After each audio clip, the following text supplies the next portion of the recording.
우리가 알고 있는 성경은 하나님의 이야기예요. 이야기예요. 이야기.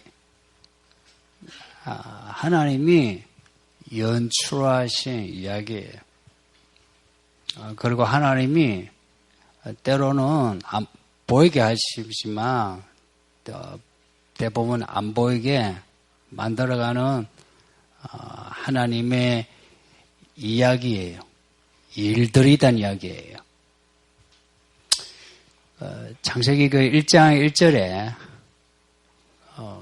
여러분이 아시는 구절, 태초에 하나님의 천지를 창조하시니라 할 때 거기에 하나님이 되어 있죠. 그 주어예요. 성경 전체의 주어가 하나님이에요. 그 끝날까지 역사의 주인공이 하나님이에요. 그 창세기부터 요한계시록, 창조부터 종말까지. 그리고 우리 개별적인 인생 한 사람 한 사람도 하나님이 시작이요, 끝이고요. 그리고 가설이자 결론이에요. 그러니까 하나님 빼면 아무것도 없어요. 그렇다고 모든 사람이 하나님의 이야기를 살아가느냐? 또 그건 아니에요. 대부분 사람은 하나님을 모르고 살아요. 그러니까 하나님의 이야기를 산다는 것은 하나님을 알고 그 이야기를 따라 사는 걸 말하거든요. 이거는 믿음이 있는 사람만 그렇게 할 수 있어요. 그러니까 하나님을 믿는 사람들이 이제 살아가는데 그들을 통해서 하나님은 그러니까 하나님의 이야기를 적극적으로 나타내요. 우리가 알고 있는 요셉 이야기처럼 하나님이 요셉을, 그래서 사람들이 요셉의 하나님, 아브라함의 하나님 이렇게 하죠. 그래서 이 믿음의 사람들이 주연처럼 보이기도 해요. 요셉처럼. 그래서 하나님을 믿음으로 산다는 것은 이렇게 요셉처럼 하나님이 시작해 하는 사건이 있어요. 여러분도 그럴걸요. 저도 그렇거든요. 교회는 그냥 다녔는데 정말 믿음으로 산다라고 하는 그런 사건이 되는 게 있어요. 요셉도 그랬죠. 그 아버지 밑에 잘 자라다가 꿈을 꿨다가 그때부터 이제 요셉 이야기가 시작되죠. 어떻게 진행될지 아무도 몰라요. 요셉도 몰라요. 그렇지만 요셉이 그 시작해 하시는 하나님을 붙잡고 그냥 가는 거예요. 그래서 생각지 못할 일들을 겪어도 하나님 하고 끝점도 잘 모르지만 야간 말하자면 줄을 잡고 가는 거예요. 하나님의 줄을 잡고. 이게 믿음이에요. 그 시작과 끝을 하나님께 두면 그 과정이 뭐냐? 하나님의 이야기예요. 그러니까 하나님이 우리를 통해서 하나님 자신을 드러내 주신다는 겁니다. 요셉 이야기도 그렇죠. 그 꿈을 꾸고 산전수전 다 겪잖아요. 그리고 이제 인생이 이제 끝이다. 이제 바닥이다 할 즈음에 생각지 않은 일로 총리가 돼요. 총리가 되면 이제 끝날 줄 알았는데 총리가 되어서 정치를 이제 잘하고 있어요. 총리하고 한 9년째 되니까 형들이 앞에 오네요. 생각지 않은 형들이 앞에 와가지고 양식을 구하러 온 거죠. 그때 요셉은 이 하나님의 이야기에 그 광대함에 아마 놀랐을 거예요. 형들을 기다렸던 게 아니고 생각지 않게 형들이 오니까 갑자기 야, 내게 주신 꿈이 이런 거구나. 그러니까 우리가 하나님의 말씀을 안다고 예단하는 거 있죠. 예측하는 거 있는데 그거는 그 세 발의 피다 하는 거예요. 그 요셉의 하나님의 그 광대한 이야기를 이렇게 느끼는 순간 그 앞에 있는 형들에게 나 총리요. 나 총리 됐다고. 당신들 나 팔아먹었지. 죽이려고 했지. 그렇지 못한 거예요. 그럴 마음이 안 생기는 거라. 왜냐? 하나님의 그 말씀이 광대한 걸 느끼는 순간에 그 자신도 하나님의 이야기를 따라가야 되겠다는 생각이 드는 거예요. 그래서 그 형들에게 자기를 숨기고 형들을 이리 굴리고 저리 굴리는 동안에 형들이 많이 변화됐죠. 그러니까 요셉은 총리가 되었지만 우리 보통 잘 되고 나면 그냥 안 좋아하잖아요. 다 됐다 하고 뭐 자랑하잖아요. 근데 총리가 된 요셉은 그게 없어요. 그 하나님의 이야기가 아직 끝이 나지 않았다. 계속된다 하는 거 알고서 그 이야기를 따라가는 겁니다. 믿음이 뭐냐? 하나님이 이끄시는 이야기를 따라가는 게 믿음입니다. 교회에서 그걸 배워야 돼요. 그러니까 믿음이 뭐냐? 하나님의 이야기에 목말라서 여기가 끝인 줄 알았는데 끝이 아닌 거라. 더 깊은 넓은 높은 그 입체적인 이야기가 있다는 걸 알고 나면 우와 놀랍다는 거야. 경이로움이 생기는 거야. 그 경이로움이 이제 하나님을 향한 경외감으로 엎드리게 되죠. 그리고 이런 목마름이 이런 경외가 사람을 지혜롭게 만들어요. 그 총리가 된 요셉 지금 형들 만났을 때가 총리 9년 차인데 바로에게 전폭적인 지지를 받고 있어요. 신하들에게 전폭적인 지지를 받고 있어요. 요셉의 가족들이 왔다는 소리 듣고 바로와 신하들이 너무 좋아하는 거라.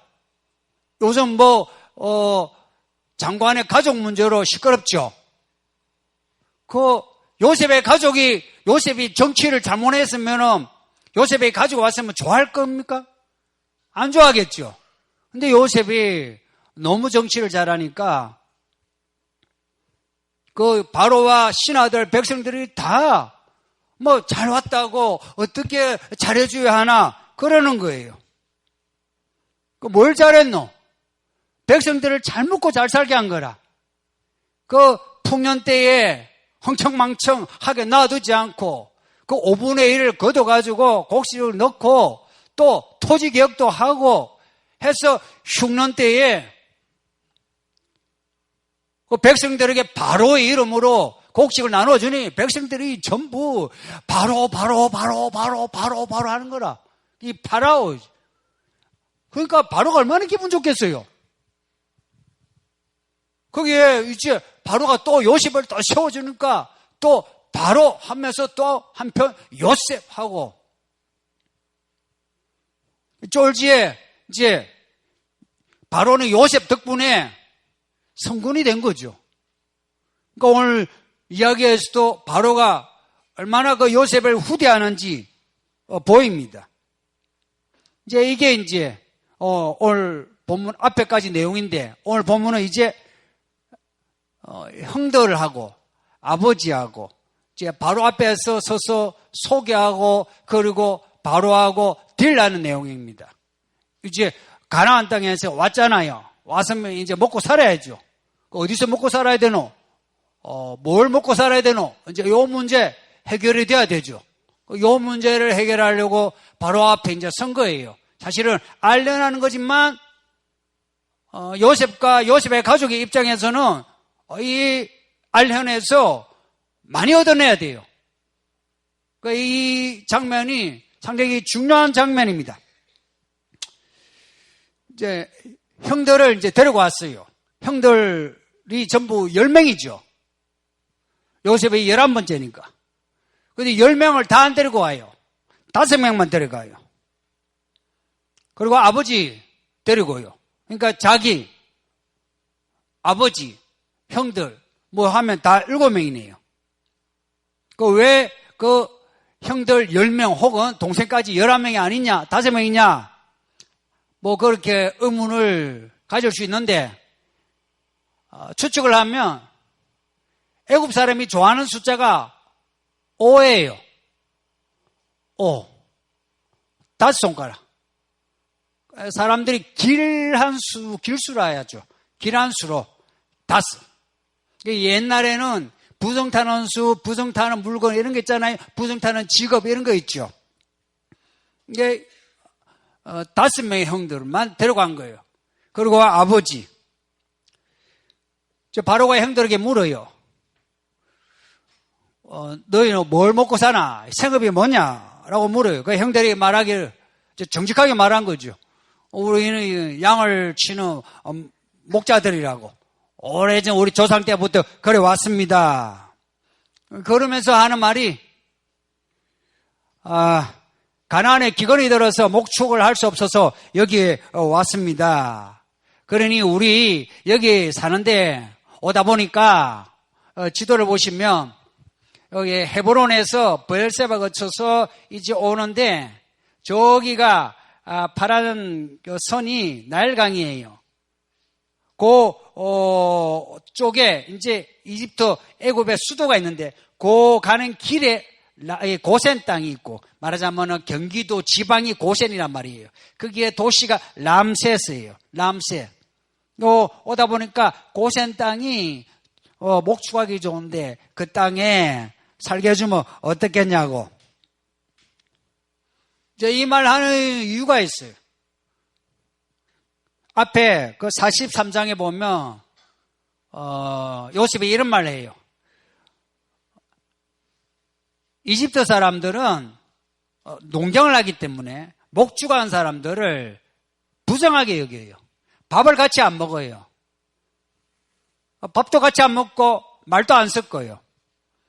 그러니까 이 형들이 우리는 목축하니까 그 당신들하고 직업도 다르고 당신들하고 그 당신들 보기 우리가 부정하니까 우리가 따로 살겠습니다 하는 겁니다. 여러분 그 아무리 좋은 집도 주인집 밑에 사는 게 좋아요? 따로 사는 게 좋아요? 그 이야기입니다. 따로 살게 해달라는 겁니다. 그러니까 바로가 들을 때 형들이 하는 말이 전부 합리적인 거예요. 목주고 하는데 우리하고 같이 못 살고 고센 땅 거기는 비어 있어요. 고센 땅의 모습 볼래요?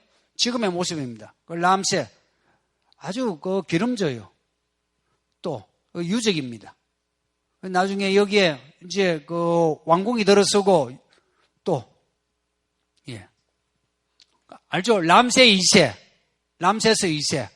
뭐 영화라든지 소설 같은 나오는 그 람세 그 도시입니다.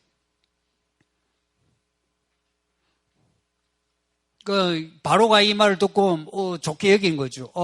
그래라 하고는 이제 그런 게 있잖아요. 마음에 들면은 더 호의적인 말을 하게 되죠, 그죠? 그러니까 그렇게 해라 하고 한마디 하고 그 다음에 덧붙여가지고 나도 양이 있고 염소가 있는데 내 가축도 좀 봐달라 하는 겁니다. 너희들 중에 잘 치는 목자가 있으면 내 가축도 봐달라 하는 겁니다. 그러니까 이 형들이 바로의 재산을 관리하는 사람이 된다는 거 얼마나 영광됩니까? 그죠? 술 관원장 들어보셨죠? 떡 관원장 들어보셨죠? 술만 주고 떡 만지는 것도 그것도 장관급인데 이렇게 가축을 치는 바로의 가축을 치는 목자가 된다는 거 이게 얼마나 영광입니까? 말하자면은 호의를 베푸는 거예요. 어디에 거주하냐 하는 이제 땅 문제 이제 끝나고 이제 요셉이 이제 아버지를 소개합니다. 그 아버지 나이가 지금 130세예요. 130세입니다. 이제 늙은이에요. 저희 아버지 야곱입니다 하고 소개를 하니까 야곱이 바로 앞에 발발발 떠는 말하자면은 있잖아요. 노인네가 큰 권력자 앞에서 발발 떠는 그런 모습이 아니고 당당한 거예요. 오늘 본문에 보면 바로를 축복하는 말이 2번이나 나와요. 바로를 축복하더라 하는 겁니다. 이거 다른 번역에는 바로에게 만수무강을 빌었다라고 되어 있는데 그런 의미 아니에요. 말 그대로 축복입니다. 높은 자가 낮은 자 축복하고 있는 자가 없는 자 축복하는 그 축복입니다. 야곱이 바로를 축복하는 거라. 무슨 내용인지 몰라도 하여간 축복한 거예요. 그러니까 이 바로가 보기에 이 늙은이가 참 특별하게 여겨지지 않겠습니까? 바로 다들 그 바로 앞에서는 다들 벌벌 떨면서 엎드리는데 이 늙은이가 자기에게 뭐 어떻게 축복을 했든지 손을 들어 했든지 아니면 머리에 손을 얹어 했든지 야가 축복하니까 당신 몇 살이요? 나이를 물어요. 그러니까 야곱이 하는 말이 내 나그네 세월이 130입니다. 뭐 내 나이가 조상에 비하면은 아직 뭐 늙은 건 아니지만 내 험악하게 살았습니다. 그러는 거예요. 요 말, 요 본문은 전에도 설교했어요.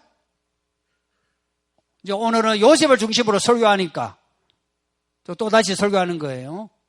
그 야곱이 내가 험악한 세월을 보냈습니다 하는 이 말이 아이고 왕이여 내가 고생하면서 살았으니까 날 좀 이제 잘 봐주세요 하는 말이겠습니까? 아니면 내가 조상을 따라서 믿음으로 살면서 산전수조 다 겪어서 여기에 왔습니다 하는 이런 말이겠습니까? 1번이겠습니까? 2번이겠습니까? 예, 2번입니다. 이 험악한 세월을 보냈다 할 때, 내가 고생했어요. 하고, 이제 늙었으니 이제 고생을 안 해야 되는데, 이게 아니고, 내 조상의 믿음을 따라서, 내가 산전수전 다 겪고 여기 왔습니다 하는. 그리고 자기 아들 요셉, 총리가 되는 요셉도 젊었지만은 산전수전 험악한 세월을 보내고 지금 총리가 된 거 아닙니까?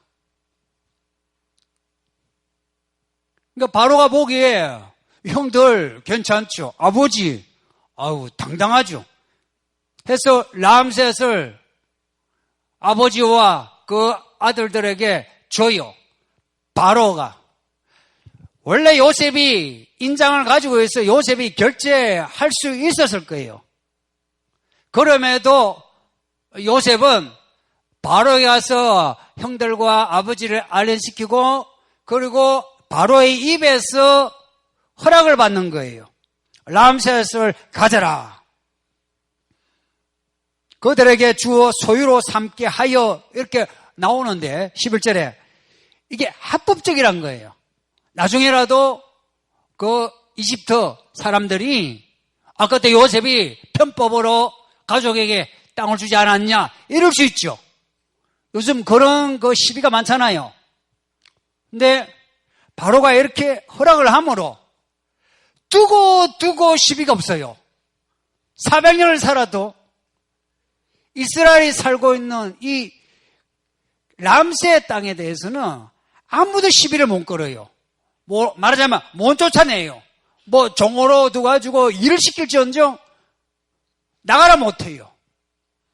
이게 이 바로의 요 허락 때문입니다. 그리고 뿐만 아니라 지내는 동안에 먹고 살아야죠. 그것도 바로가 명령을 내려요. 너희가 사는 동안에 먹을 거 공급해 주겠다.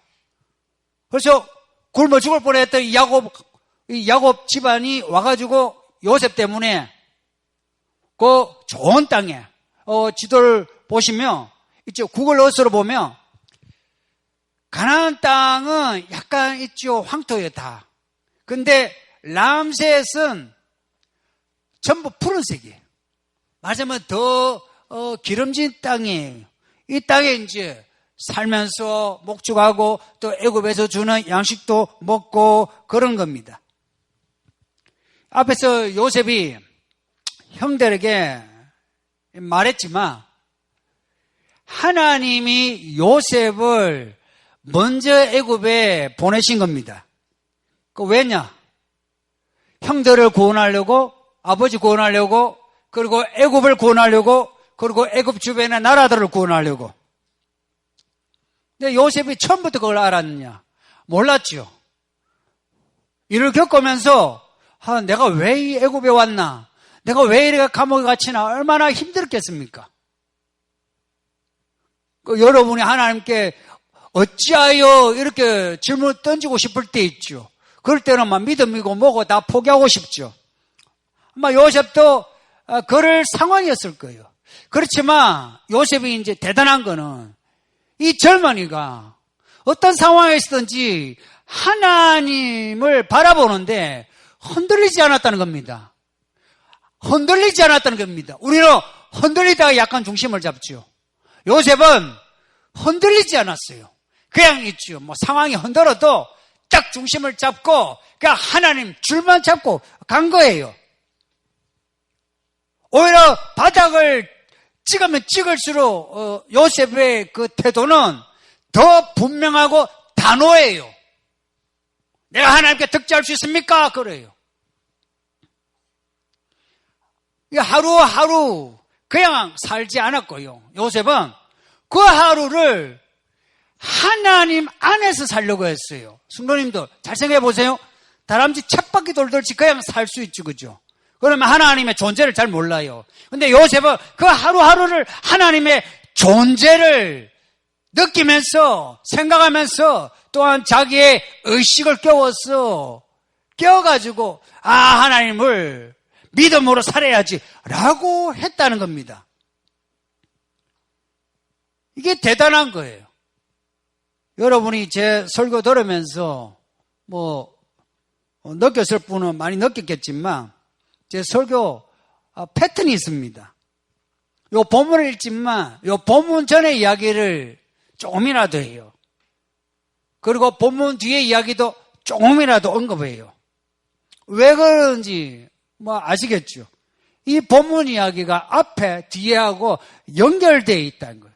이게 이 성경은 맥락이 있는 거예요. 마찬가지로 오늘 우리의 요 현실은 어제하고 연결되어 있고요. 내일로 연결되어 있어요. 그래서 성경을 읽을 때나 우리의 삶을 볼 때에 오늘 주어진 요 상황만 보면 안 되고 연결되는 요 이야기 전체를 보고서 있죠.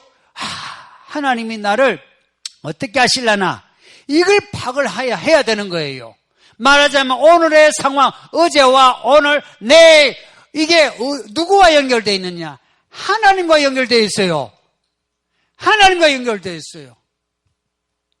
그래서 하나님 안에서 어제와 오늘, 내일 요 맥락을 살펴봐야 하고 그러면 오늘 내가 어떻게 살아야 하나? 이걸 내가 밝혀내는 게 이게 믿음이에요. 그 요셉을 보세요. 요셉은 어린 나이인데 그걸 알았다는 거예요. 하나님이 요셉의 꿈을 주신 거 있죠. 우리는 그냥 꿈을 준 걸로 보지만 이 꿈으로 인해서 요셉의 인생이 얼마나 많이 바뀌어요. 말하자면 성경에 침노란 말이 있어요. 천국은 침노한 자의 것이라고. 침노한 하나님이 우리에게 꿈을 주시고 말씀을 하시는 거는 우리 인생을 침노하시는 거예요. 그냥 안 둬요. 우리 마음대로 살게끔 안 둬요. 하나님이 우리를 잠식하는 거라. 잠식.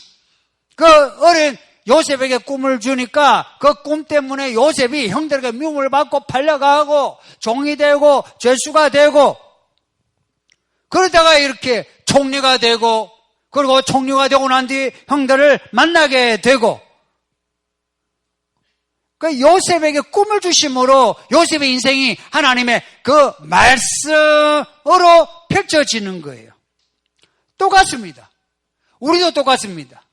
하나님이 우리에게 말씀을 주시는 것은 우리의 삶을 하나님이 장악하고 싶은 거라. 우리 마음대로 살게끔 놔주지 않으신 거라. 우리 마음대로 살면 우리 인생이 그냥 망하니까 우리 인생을 하나님이 구원하시려고 우리를 주도하시려고 말씀을 주시고 꿈을 주시고 하시는 거예요. 여기에 대해서 요셉은 잘 따랐다는 거라. 그래서 요셉 이야기를 배우는 거예요. 총리가 되고 아버지와 형제들을 구원한 거예요. 이게 우리에게 의미하는 바가 뭐냐?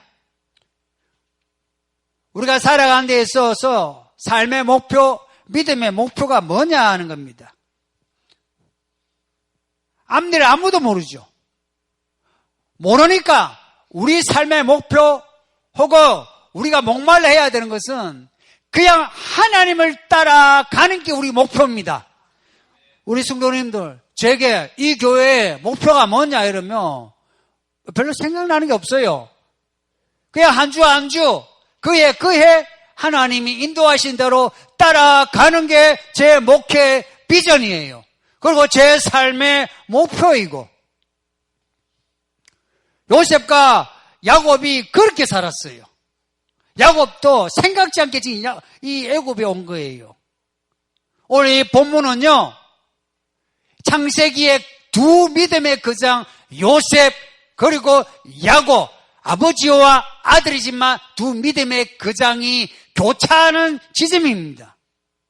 요셉은 꿈을 이룬 사람으로 애굽의 총리가 되어서 아버지 형제들 먹여 살리고 애굽을 먹여 살리는 그런 하나님의 구원의 사람이 되고, 그리고 아버지 야곱은 결혼하는데도 얼마나 힘들었습니까? 그 재산 버는데도 얼마나 힘들었습니까? 고향으로 오는 길도 얼마나 힘들었습니까? 고향에서 사는 것도 얼마나 힘들었습니까? 이 늙었는데 또 먹을 게 없어서 지금 남의 땅에 고향을 떠나서 타향에 와 있습니다. 그렇지만 이 야곱에서 이스라엘이 되어서 이기는 자가 돼가지고 바로 앞에 딱 섰는데 바로를 축복하는 사람이 된 겁니다. 그리고 여기에 조연으로 딱 있는 사람 바로는 애굽의 왕이에요. 그 당시 그 애굽은 온 세계를 통치하는 영향력이 있는 제국이에요. 가장 높은 사람이에요. 가장 높은 사람인데 바로 요셉, 야곱, 요 세 사람 중에 누가 제일 여기서 끝발이 낮은 것 같습니까? 끝발이. 약간 알아들으시면 됩니다. 누가 제일 끝발이 낮은 것 같습니까? 바로 야곱, 요셉 중에 바로가 제일 낮아요. 요셉은 총리로 애굽을 구원하는 총리가 되고, 야곱은 험악한 세월에 그 늙은이가 되었지만 바로를 축복하는 그런 거장의 모습이에요. 오래전에 그 유행했던 그 베스트셀러가 됐던 책이 있죠. 정상에서 만납시다. 오늘 이 본문에 세 사람이 정상에 있어요. 바로는 권력에서 정상에 있어요. 모두가 그 앞에 무릎을 꿇어요. 요셉의 꿈을 이룬 사람으로 총리가 되었어요. 바로가 있지만 바로의 권력의 상징이 인장을 총리인 이 요셉이 가지고 있어요. 야곱은 늙었지만은 야곱의 인생은 끝나지 않고 이스라엘로 계속돼요. 이스라엘 역사로 계속돼요. 거기에서 예수님이 나오고 교회가 나오고 야곱의 이야기는 지금도 계속돼요. 정상에서 만납시다 라고 할 때에 여러분이 요 세 사람, 바로 요셉, 야곱, 요 세 사람 중에 누구를 택하고 싶습니까? 정상에서 만납시다 할 때 어느 인물 인생을 택하고 싶습니까? 야곱이거나 요셉이겠죠. 바로는 아니겠죠. 그런데 왜 바로가 데리러 가십니까?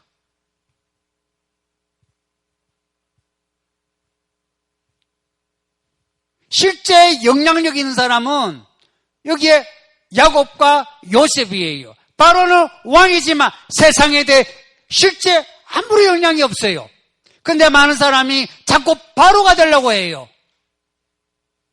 그 자기 자식에게도 영향을 못 미치는 바로가 되려고 해요. 야곱 보세요. 애 하나 잘 키워놓으니까 총리가 돼가지고 떡하니 그 애굽에 왕처럼 군림하고 있죠. 야곱은 아무것도 가지지 않았지만 하나님의 축복권을 가지고 있죠. 그러니까 적어도 우리가 성경을 아는 사람은 우리가 정상에서 만나자 할 때 정상이라는 것은 바라보는 목표치 아닙니까? 바로 같은 사람을 목표치로 삼으면 안 되고 요셉이거나 야곱이 되어야 되지 않겠습니까? 그러니까 오늘은 전에는 야곱 이야기를 많이 했지만 오늘은 요셉이니까 요셉 적어도 요셉 이야기에서 요셉에게 배워야 하는 겁니다. 요셉이 지금 9년차 총리인데도 아버지 앞에 형들에게 혹은 바로에게 혹은 신하들에게 백성들에게 그들 먹거리는 모습을 볼 수가 없습니다. 요 장면 있죠. 한번 생각해 보세요. 이거는 이제 그냥 상상이에요. 바로 앞에 형들과 아버지 소개하기 전에 그냥 형들에게 가서 형님들 10명 중에 5명만 오세요. 아버지 오세요. 갑시다. 그렇게 갔을 것 같아요. 형들 딱 보고 이물 보고 말빨 보고 형 이형 5명 뽑고 아버지 옷을 이걸 바꾸세요 하고 그리고 모여가지고 이 7명의 가족이 모여가지고 바로 만났을 때 어떻게 하세요? 말, 표정, 몸짓 어떻게 하세요? 리허설을 했을까요? 안 했을까요?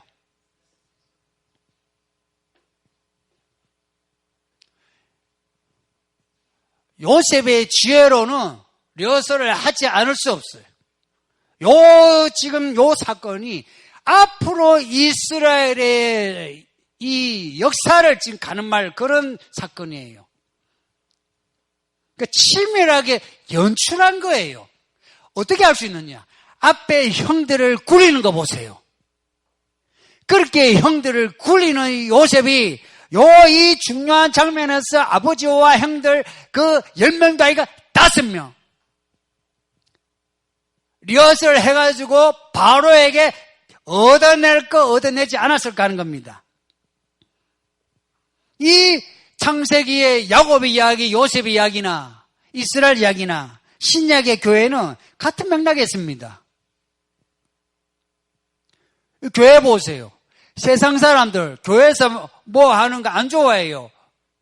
교회 다니는 사람 세상은 원래 안 좋아해요. 에이 뭐 천국과 지옥이 어디 있노? 그러죠. 뭐 예수만 믿으면 천국 가. 그러면 우리는 다 지옥 가겠네. 무슨 웃기는 소리 하노? 그러죠. 그리고 직장에 가면 술, 담배 안 한다면 뭐랍니까? 아이고 술, 담배도 안 하고 저래 생님천 해가지고 무슨 직장 생활 하노? 그러죠. 말하자면 목축을 부정하게 여기는 애국 사람처럼 우리를 부정하게 여겨요. 그리고 예전보다 지금이 더 그렇죠. 지금은 이제 교회를 아예 뭐 개독교회라 해가지고 뭐 교회에서 성경만 이야기하면 막 벌떼같이 뭐 무시하고 욕하고 그래요. 이런 시대에 어떤 사람이 필요하겠습니까? 요셉 같은 사람이 나와야 요셉 같은 사람으로 인해서 이 나라가 잘 먹고 잘 살고 정의가 구현되고 질서가 잡히고 평안하고 평화 통일이 된다면 사람들이 요셉 같은 그 사람을 인정하고 지지하고 교회를 후대하지 않겠습니까? 지금 왜 이 사회가 교회를 이 믿는 사람을 이렇게 부정하게 개독교회라고 폄하하느냐? 요셉 같은 사람이 안 나오니까 욕을 먹는 거 아닙니까? 오히려 믿는 정치인들이 부정부패 심하고 역사에 과오가 많고 하니까 에이고 교회가 한 게 뭐가 있노? 그러지 않습니까? 어느 때보다 이 한국교회에서 지금 2019년 어간에 필요한 사람은 요셉 같은 사람입니다. 모두가 지금 있죠. 뭐 경제 아니면은 안보 이런 문제로 불안해 하잖아요. 기근과 같은 때 아닙니까? 그리고 각자 인생 보세요. 다 방황하고 있잖아요. 부모들하고 자녀들 보세요. 옛날 가정하고 다르죠? 형제들 보세요. 옛날 집안하고 달라요. 이 세상이 지금 다 방황하고 있는 거라. 이러한 때 요셉 같은 사람이 딱 나와가지고 지혜롭게 정치하고, 그래서 잘 묻고 잘 살게 하고, 적폐도 청산하고 정의롭고 질서 있고 평안하고 평화 통일되고, 그렇게 해준다면은 안 믿는 사람도 그런 사람을 좋아하지 않겠느냐. 성도님들, 우리 아이들 그런 요셉 같은 사람 되도록 키웁시다. 그리고 우리 젊은이들 그런 사람 되어주시고, 그리고 우리 늙은이들 가진 거 없어도 요 야곱처럼 하나님의 그 믿음의 권세 가지는 어르신 되어주세요. 그냥 늙어 죽지 마세요. 그냥 늙어 죽지 말라고. 너무 허무하지 않습니까? 허무하지 않습니까? 호랑이 이놈 죽으면 가족이라도 남긴다는데 사람은 죽어서 남기는 게 없어요. 야곱처럼 믿음의 이야기로 그 이름을 남겨야 되지 않습니까? 아, 어느 권사님, 우리 어머니, 우리 할머니. 그래서 이 교회가